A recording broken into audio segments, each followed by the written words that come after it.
मैं ये बात इसलिए बता रहा हूँ क्योंकि अब चुप रहना मेरे लिए मुश्किल हो गया है। लोग कहते हैं कि कुछ कहानियाँ अपने साथ बोझ लेकर आती हैं और जो उन्हें सुनाता है वो बोझ थोड़ा हल्का हो जाता है। मेरी कहानी भी कुछ ऐसी ही है। बात उस रात की है जब मैं पहली बार उस रास्ते से गुजरा जो श्मशान की तरफ जाता है। हमारे शहर के बाहर एक पुराना श्मशान है और उसके ठीक पहले एक तिराहा पड़ता है। दिन में वहाँ से लोग निकल जाते हैं, लेकिन शाम ढलते ही रास्ता अजीब सा सुनसान हो जाता है। उस दिन मेरे एक दूर के रिश्तेदार का अंतिम संस्कार था। जलती लकड़ियों की गंध, रोते लोगों की आवाज़ें और हवा में फैली एक भारी सी चुप्पी, सब कुछ मेरे दिमाग में अटका हुआ था। जब सब खत्म हुआ और लोग लौटने लगे तब मुझे लगा जैसे सिर भारी हो गया हो। शायद थकान थी, शायद भूख। तभी मैंने देखा श्मशान के रास्ते से थोड़ा हटकर एक छोटी सी चाय की दुकान जल रही थी। मैं हैरान हुआ क्योंकि मैंने उस रास्ते पर कभी कोई दुकान नहीं देखी थी। एक पीली सी बल्ब की रोशनी, लकड़ी की बेंच और केतली से उठती भाप। मन ने कहा, चाय पी ले, सिर ठीक हो जाएगा। मैं आगे बढ़ा। आसपास कोई और नहीं था। दुकान पर बैठा आदमी बहुत साधारण लग रहा था। सफ़ेद कुर्ता, हल्की सी दाढ़ी और आंखें कुछ ज़्यादा ही शांत। उसने बिना पूछे चाय बना दी, जैसे उसे पता हो कि मैं क्या चाहता हूँ।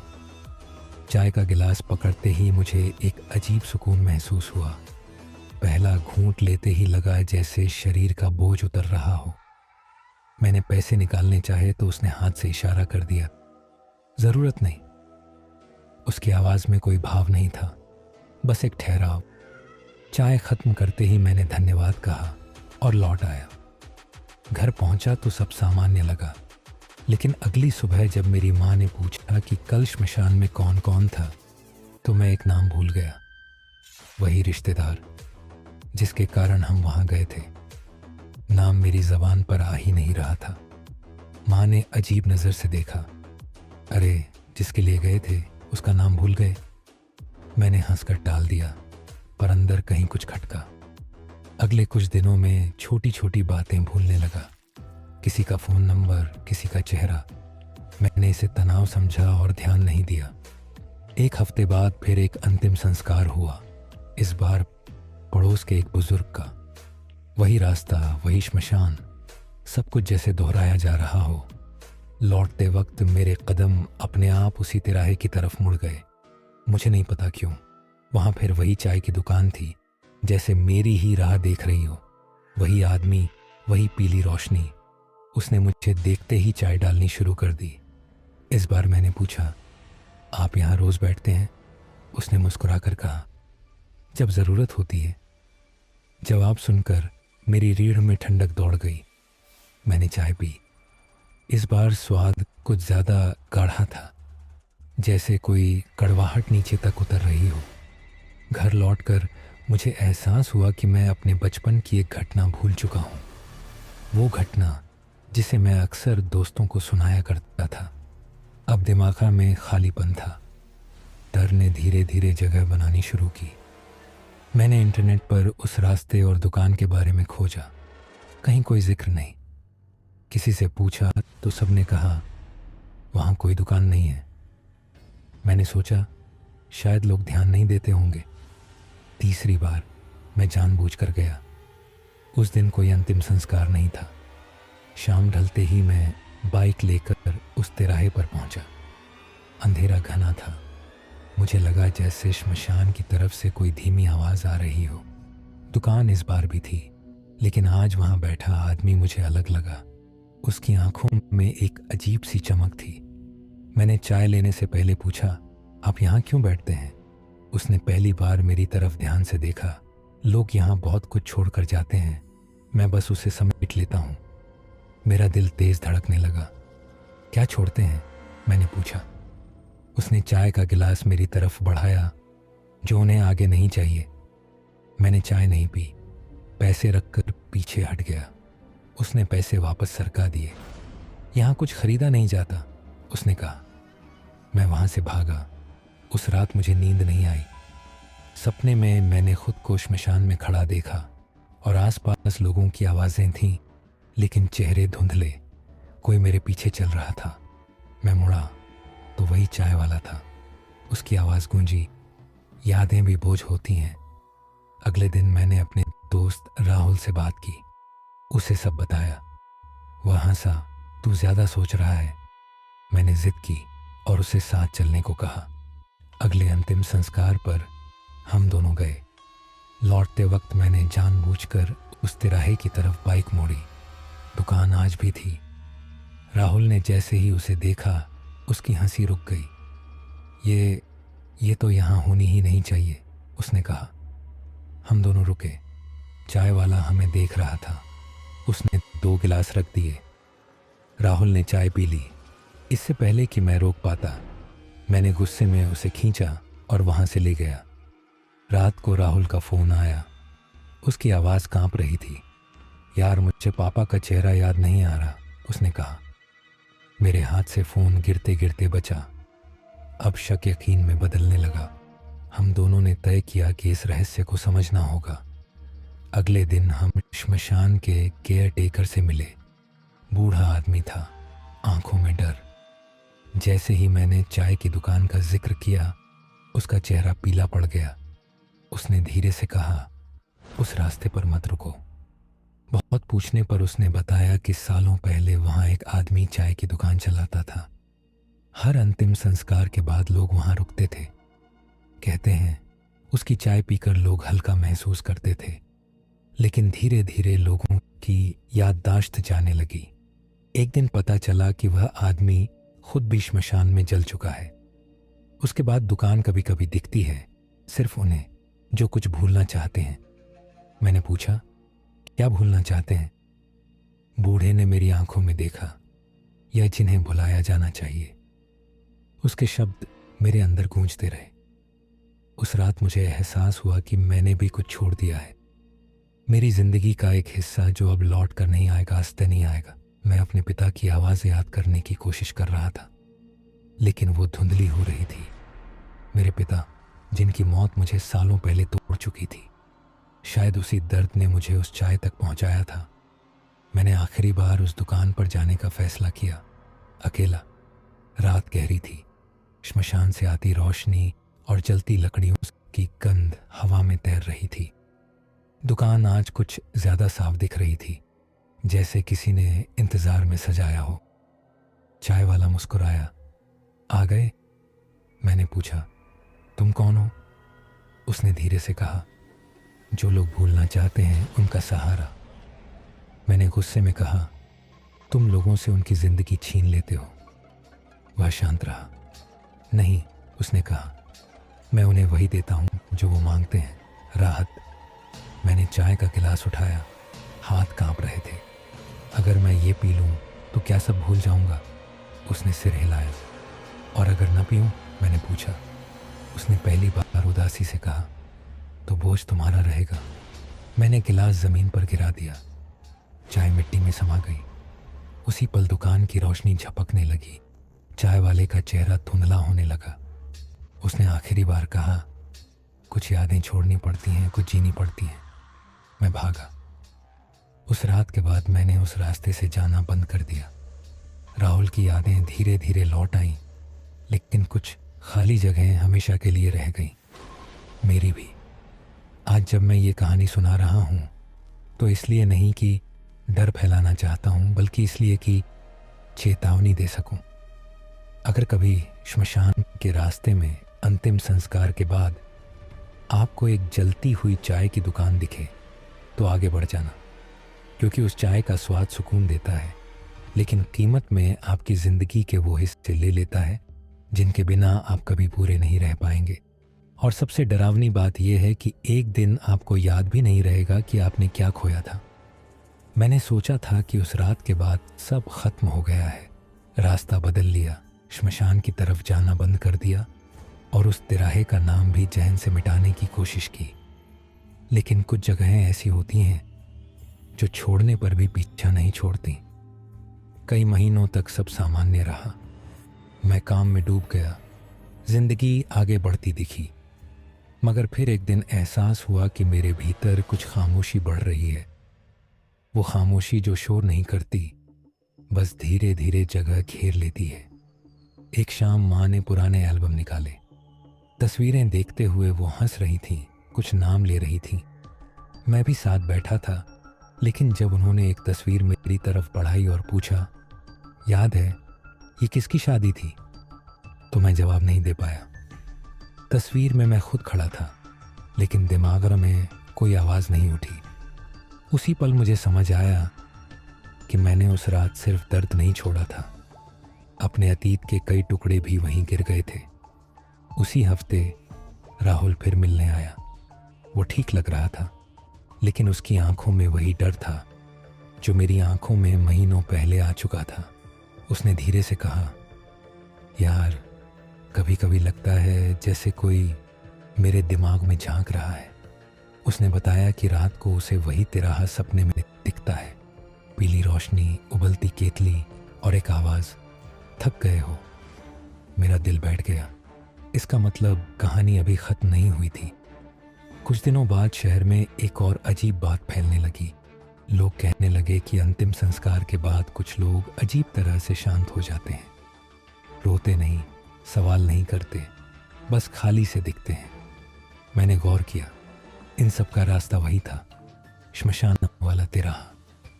मुझे समझ आ गया कि दुकान अब सिर्फ मुझे नहीं दिख रही थी, वो फिर से लौट आई थी। मैंने तय किया कि भागना समाधान नहीं है। अगर कुछ करना है तो सच का सामना करना होगा। एक रात मैं फिर उसी रास्ते पर गया। दिल जोर जोर से धड़क रहा था। अंधेरे में दूर से पीली रोशनी झिलमिलाती दिखी। दुकान पहले से बड़ी लग रही थी, जैसे फैल गई हो। चाय वाला वहाँ था, लेकिन इस बार अकेला नहीं।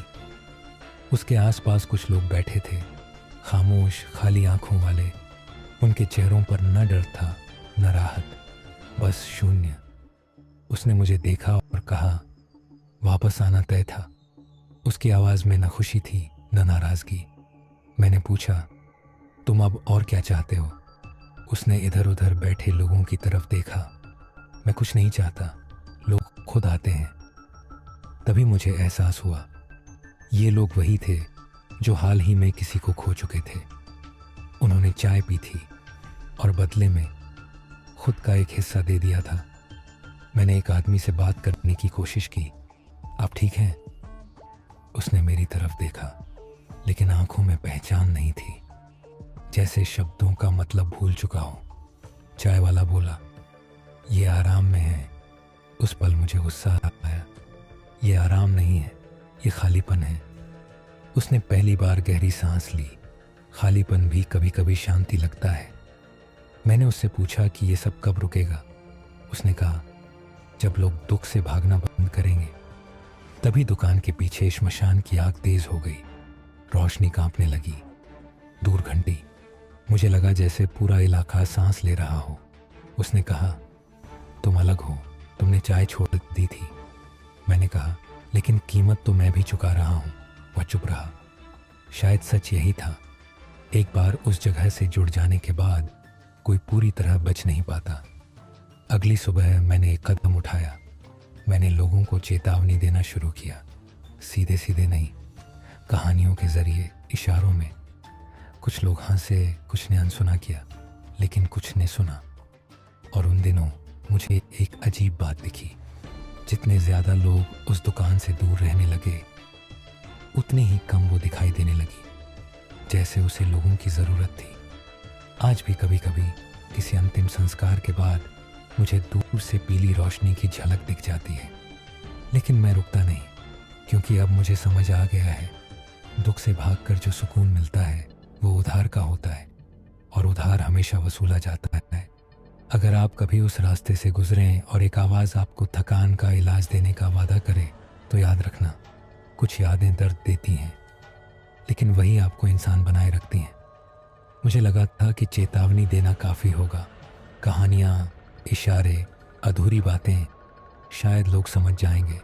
कुछ ने समझा भी, लेकिन दुख की एक आदत होती है, वो इंसान को तरकीन बना देता है। जिस रात आप सबसे ज़्यादा टूटे होते हैं, उसी रात वो पीली रोशनी सबसे साफ दिखती है। और उसी रात इंसान खुद से झूठ बोल लेता है कि बस एक कप चाय है, चाय ही तो है। एक सुबह खबर आई कि राहुल एक्सीडेंट में मर गया। मैं कुछ देर तक स्क्रीन देखता रहा, जैसे दिमाग शब्दों का मतलब ढूंढ रहा हो। न आंसू आए, न चीख, सिर्फ एक भारीपन। अंतिम संस्कार में मैं गया, लेकिन श्मशान की आग मुझे डरावनी नहीं लगी। डरावनी लगी वो शांति जो मेरे अंदर उतर रही थी, वही शांति जो पहले दूसरों की आंखों में देखी थी। लौटते वक्त मैंने रास्ता बदला, या शायद रास्ते ने मुझे। तिराहे पर पीली रोशनी आज पहले से तेज थी। दुकान के बाहर भीड़ नहीं थी, बस एक गिलास रखा था मेरे लिए। चाय वाला दिखाई नहीं दे रहा था, लेकिन उसकी आवाज़ थी, अब तुम थक गए हो। मैंने जवाब नहीं दिया। मैंने चारों तरफ देखा। श्मशान की तरफ से धुआं उठ रहा था और हवा में जली लकड़ी की वही गंध थी जो हर बार मुझे कमज़ोर कर देती थी। राहुल भी यहाँ आया था? मैंने पूछा। आवाज़ कुछ पल चुप रही, फिर बोली, वो बहुत कुछ भूलना चाहता था। मेरे अंदर कुछ टूट गया। तुमने उसे क्या दिया? मैंने लगभग चिल्लाकर कहा। राहत। आवाज़ शांत थी। और बदले में जो वो रोज़ खो रहा था, खुद को। केतली से भांप उठी। मुझे लगा जैसे वक्त रुक गया हो। उस पल मैंने समझा कि ये जगह सिर्फ यादें नहीं लेती, ये फैसले लेती है। जो लोग यहाँ आते हैं वो धीरे धीरे जीना छोड़ देते हैं, सांस लेते रहते हैं। राहुल भी शायद वही बन रहा था। इसलिए उसकी मौत मुझे इतनी साफ लगी, इतनी सीधी, जैसे अधूरा काम पूरा हो गया हो। मैंने गिलास उठाया। हाथ स्थिर थे, डर नहीं था। अगर मैं पी लूं, मैंने कहा, तो क्या मुझे भी सब भूल जाएगा? आवाज़ ने कहा, तुम्हें वही भूल जाएगा जो तुम्हें रोक रहा है। और अगर न पीऊं, तो तुम्हें ये सब याद रहेगा। आवाज़ थोड़ी भारी हो गई। हमेशा यही फ़र्क था। बाकी लोग राहत लेने आए थे, मैं सज़ा लेने आया था। मैंने चाय नहीं पी, मैंने गिलास उलट दिया। गर्म चाय ज़मीन पर फैली और उसी पल रोशनी फड़फड़ाने लगी। दुकान की दीवारें जैसे सांस लेने लगीं। पहली बार चाय वाला सामने आया। उसका चेहरा वैसा नहीं था जैसा मैंने याद किया था। वो कई चेहरों का जोड़ था, किसी बेटे का, किसी पति का, किसी दोस्त का। तुम क्या चाहते हो? उसने पूछा। मैंने कहा, मैं चाहता हूँ कि लोग भागना बंद करें। वो हंसा नहीं, रोया भी नहीं। तब ये जगह भूखी रहेगी। तो रहने दो, मैंने कहा। उस रात कुछ बदला। अगले महीनों में लोगों ने बताया कि दुकान कम दिखने लगी है। कभी कभी बिल्कुल नहीं, लेकिन इसके साथ एक और चीज़ बढ़ी। लोगों का रोना, सवाल, गुस्सा।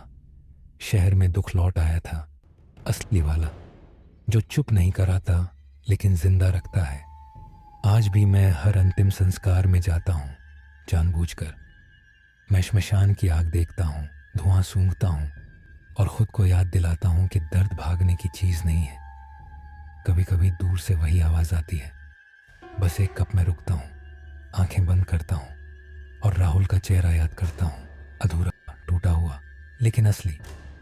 अगर कभी आपको लगे कि दुख बहुत भारी हो गया है और रास्ते में एक आसान सुकून आपका इंतज़ार कर रहा है, तो सावधान रहना, क्योंकि जो जगह आपको भूलना सिखाती है वो धीरे धीरे आपको मिटाना भी सीख जाती है। और कुछ मिठाइयाँ इतनी साफ व यथाफ होती हैं कि पीछे कोई निशान नहीं छोड़ती।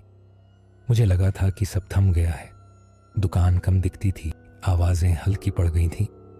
शहर में लोग फिर से रोने लगे थे, सवाल पूछने लगे थे।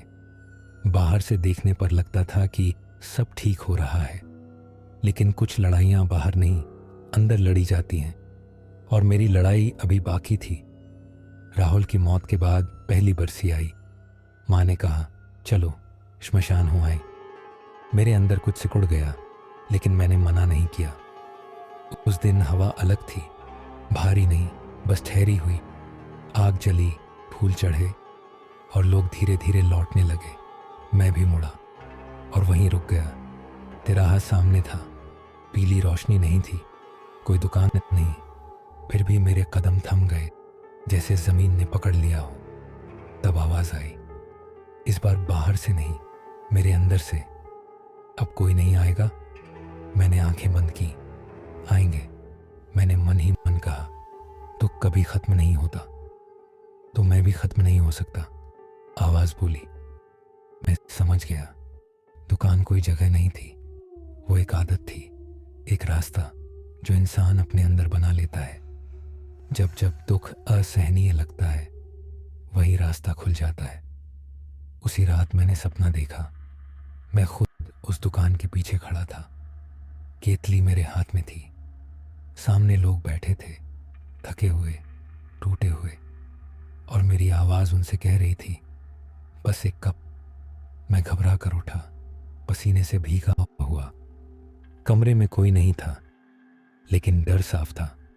मुझे एहसास हुआ कि चाय वाला सिर्फ एक चेहरा था, असल में वो उन सब का जोड़ था जो अपना दुख सह नहीं पाए। और अब मैं भी उस जोड़ का हिस्सा बन रहा था।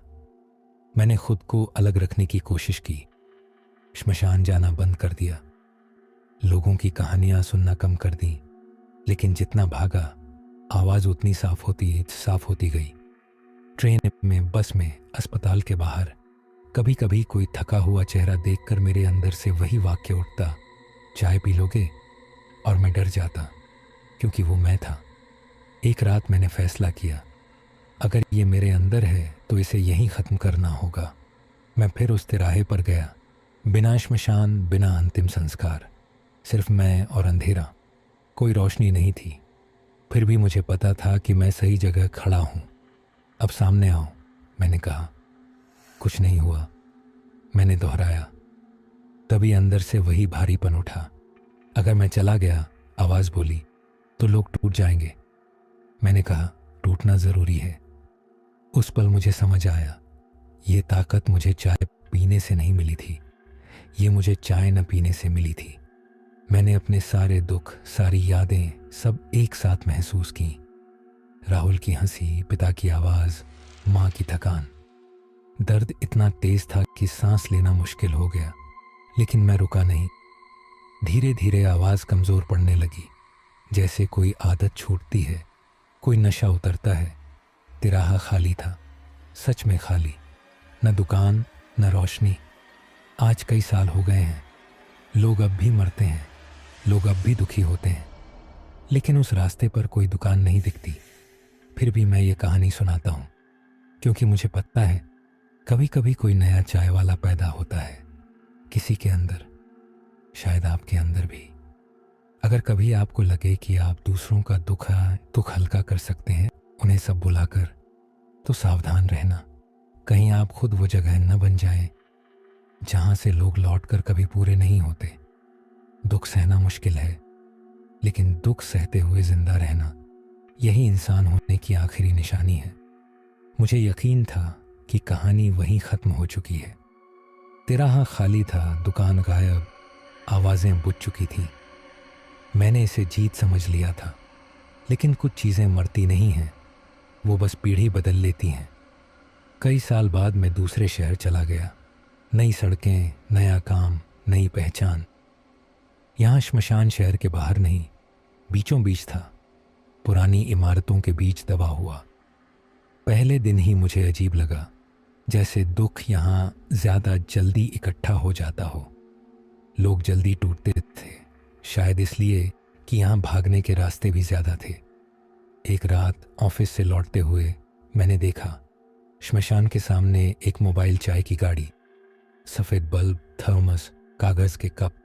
मेरा दिल एक पल के लिए रुक गया। मैंने खुद से कहा, नहीं, ये वही नहीं है। शहर बड़ा है, संयोग भी होते हैं। लेकिन जैसे ही मैं आगे बढ़ा, गाड़ी वाला बोला, थक गए हो? वही वाक्य, आवाज़ नहीं थी, लेकिन भाव वही। मैंने गौर से देखा, वो आदमी जवान था, शायद 30-32 साल का, आंखों में थकान और चेहरे पर ऐसी शांति जो उम्र से पहले आ जाती है। उसने कहा, यहाँ रोज़ लोग रुकते हैं, बात करने वाला कोई चाहिए होता है। मैंने पूछा, कब से? उसने कंधे उचका दिए। पता नहीं, जब से मेरी माँ मरी है तब से। मेरे सीने में कुछ चुभा। कहानी फिर शुरू हो चुकी थी, बस किरदार बदल गए थे। मैंने उससे पूछा, चाय में क्या डालते हो? वो मुस्कुराया, बस चाय पत्ती और चीनी। मैंने कहा, और यादें? वो हंसी अचानक रुक गई। पहली बार उसकी आंखों में डर दिखा। उसी रात मुझे समझ आ गया, ये जगह नहीं फैलती, ये तरीका फैलता है। दुख से भागने का आसान रास्ता। कोई शैतान नहीं चाहिए, बस एक इंसान काफ़ी है जो खुद टूट चुका हो। अगले कुछ हफ्तों में मैंने उसे देखा। वो लोगों से बातें करता, सुनता, चाय पिलाता। कुछ लोग हल्के होकर जाते, कुछ खाली। वही पैटर्न। फर्क बस इतना था कि अब कोई भूत नहीं था, कोई अलौकिक डर नहीं, बस इंसानी करुणा जो ज़्यादा हो गई थी।